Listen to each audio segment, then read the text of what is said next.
In 17th century Europe, there were four major problems that the mathematicians were working on, famous people like Sir Isaac Newton and Gottfried Leibniz. One of these problems was the tangent line problem. A tangent line touches a curve at only one point. That line has a specific slope, and we could write a y equals mx plus b formula for it. Now you and I could draw very different opinions of what the tangent line is on a particular curve. That's not okay. There must be an exact mathematical way to find the equation of a tangent line. The problem boils down to finding the slope of that tangent line. An exact slope gives us an exact answer. It's not subject to anyone's opinion. So how could I get close to the tangent line? Let's say I have this curve f of x, and I want to find the slope at point C. The coordinates here are C and the function evaluated at C. Now if I have 2 points, I can find the slope of the line between them. So choose another point on the curve.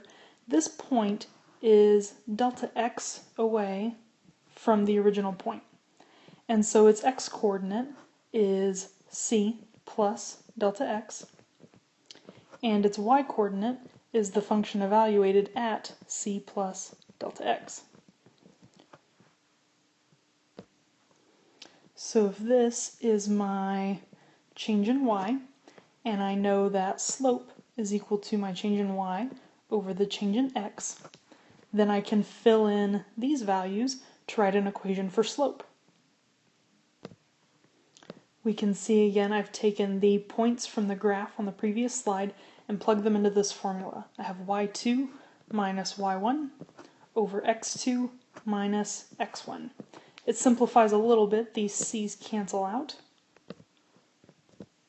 And this simplifies to our slope equation for that approximate tangent line that we drew. So how do I make this approximation better? Well, let's move our second point closer to C.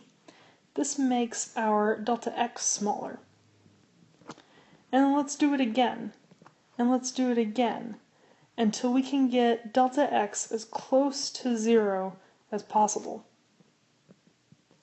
When delta x is 0, then we have a really good approximation, or then we have a really good equation for our tangent line. When delta x is 0, it's actually not an approximation at all. It is the exact tangent line. But look at our equation. We can't plug in 0 for delta x or the function would be undefined. So what we're going to do is find the limit as delta x approaches 0. This gives us the formal definition of the slope of the tangent line. This equation is specific to that point C that we had selected originally.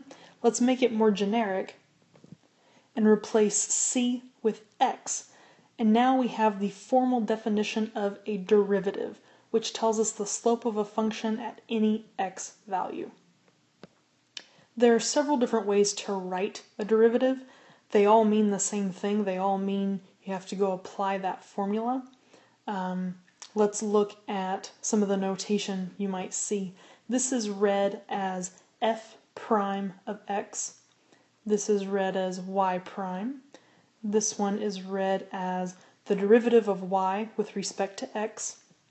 And this one is read as the derivative with respect to x of f of x. Just some things to keep in mind when you go take a look at the written notes.